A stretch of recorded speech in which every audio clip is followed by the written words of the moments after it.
ಮಾನ್ಯ ಮುಖ್ಯಮಂತ್ರಿಗಳ ಒಂದು ಸದಾಶಯದಂತೆ ಈ ತಿಂಗಳು 26 ಮತ್ತು 27ನೇ ತಾರೀಕು ಅರಮನೆ ಮೈದಾನದಲ್ಲಿ ಬೃಹತ್ ಯುವ ಸಮೃದ್ಧಿ ಸಮ್ಮೇಳನವನ್ನು ಆಯೋಜಿಸಲಾಗಿದೆ. ಇದೊಂದು ಉದ್ಯೋಗ ಮೇಳ ಇದೆ.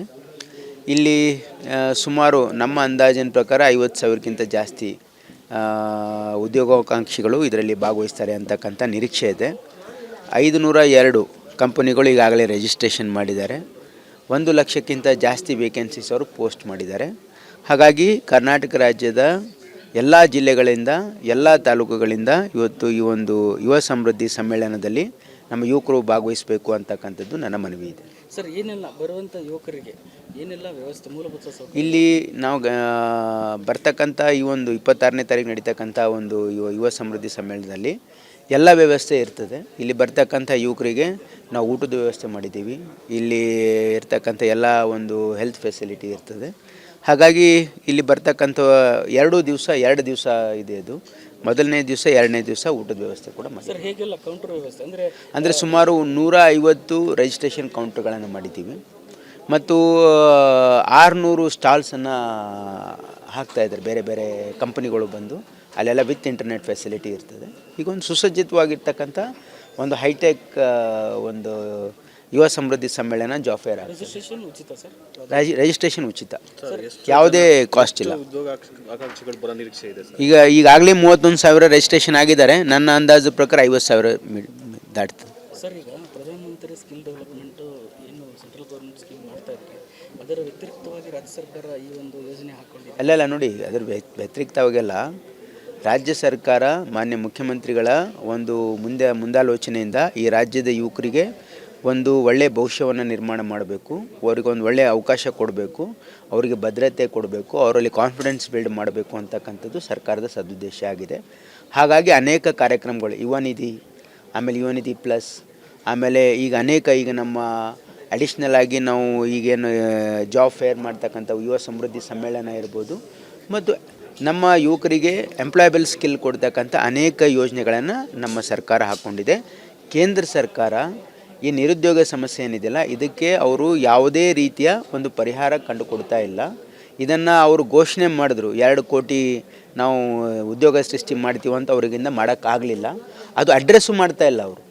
ನೋಡಿ, ದೇಶದಲ್ಲಿ ನಿರುದ್ಯೋಗದ ಪಿಡುಗು ಭಾಳ ದೊಡ್ಡ ಪ್ರಮಾಣದಲ್ಲಿ ಇವತ್ತು ಕಾಡ್ತಾ ಇದೆ. ಅದು ಸರ್ಕಾರದ ವೈಫಲ್ಯದಿಂದ, ಕೇಂದ್ರ ಸರ್ಕಾರದ ತಪ್ಪು ಆರ್ಥಿಕ ನೀತಿಯಿಂದ ಈ ಒಂದು ಏನು ಸೃಷ್ಟಿಯಾಗಿದೆ ನಮ್ಮ ದೇಶದಲ್ಲಿ. ಅವರು ಮೊದಲನೇದು ಮಾಡಿರ್ತಕ್ಕಂಥ ನೋಟ್ಬಂದಿ, ಭಾಳಷ್ಟು small scale industries close down ಆಯಿತು. 2ನೇದು ಫಾಲ್ಟಿ GST, ಇದರಿಂದ ಅನೇಕ ಇಂಡಸ್ಟ್ರಿಗೆ ತೊಂದರೆ ಆಯಿತು. ಹಾಗಾಗಿ ಭಾಳಷ್ಟು ಉದ್ಯೋಗ ಸೃಷ್ಟಿ ಮಾಡೋದು ಬಿಟ್ಟು ಉದ್ಯೋಗ ಕಳ್ಕೊಂಡ್ರು ನಮ್ಮ ಯುವಕರು. ಇದು ಇತಿಹಾಸದಲ್ಲಿದೆ, ಎಲ್ಲ ರಿಪೋರ್ಟಲ್ಲೂ ಕೂಡ ಇದೆ. ಹಾಗಾಗಿ ಕೇಂದ್ರ ಸರ್ಕಾರ ನಿರುದ್ಯೋಗದ ಸಮಸ್ಯೆಯನ್ನು ಸೈಡ್ ಸ್ಟೆಪ್ ಮಾಡ್ತಾಯಿದೆ, ಅವ್ರಿಗೆ ಫೇಸ್ ಮಾಡೋಕ್ಕಾಗ್ತಾ ಇಲ್ಲ. ಹಾಗಾಗಿ ಏನೇನೋ ಹೇಳ್ಕೊಂಡು ಎಲ್ಲ ದೇಶದಲ್ಲಿ ಚೆನ್ನಾಗಿದೆ ಅಂತಕ್ಕಂಥ ಒಂದು ಸುಳ್ಳು ಮಾಹಿತಿಯನ್ನು ಯುವಕರಿಗೆ ಕೊಡ್ತಾ ಇದ್ದಾರೆ. ಆದರೆ ಇವತ್ತು ಯಾವುದೇ ಯುವಕರಿಗೆ ನೀವು ಕೇಳಿ, ಇವತ್ತು ಈ ದೇಶದಲ್ಲಿ ನಿರುದ್ಯೋಗದ ಸಮಸ್ಯೆ ಭಾಳ ದೊಡ್ಡ ಪ್ರಮಾಣದಲ್ಲಿದೆ. ಅದನ್ನು ನಮ್ಮ ಸರ್ಕಾರ ಮಾನ್ಯ ಸಿದ್ದರಾಮಯ್ಯನವರು ಇದನ್ನು ನಾವು ಇದನ್ನು ಫೇಸ್ ಮಾಡಬೇಕು, ಇದನ್ನು ಎದುರಿಸಬೇಕು.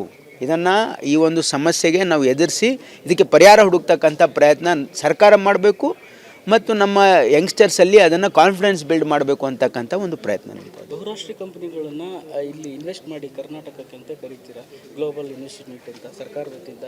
ಸೊ ಅವರು ಬಂದಾಗ ಇರೋ ಒಪ್ಪಂದದಂತೆ ಇಲ್ಲಿಯ ಜನಗಳಿಗೆ ಉದ್ಯೋಗ ಕೊಡಬೇಕು, ಅದು ಕ್ಲಾಸ್ 1 ಆಗಿರ್ಬೋದು, ಎಲ್ಲ ರೀತಿ. ಬಟ್ ಅವಾಗಾದಂಥ ಒಪ್ಪಂದ ಅದನ್ನು ಮುರಿತಾರೆ. ನೋಡಿ, ಈಗ ನಿಮಗೆ ನಿಜವಾಗಿ ಯಾವುದೇ ಒಂದು ಬೃಹತ್ ಉದ್ಯೋಗ ಅಂದರೆ ಇಲ್ಲಿ ಹೂಡಿಕೆಗೆ ಬಂದಾಗ ಇಲ್ಲಿ ಅನೇಕ ಕನ್ಸೆಷನ್ಸ್ ನಾವು ಕೊಡ್ತೀವಿ, ನಿಜ, ಅವ್ರಿಗೆ ಅನೇಕ ಒಪ್ಪಂದ ಆಗಿರುತ್ತೆ.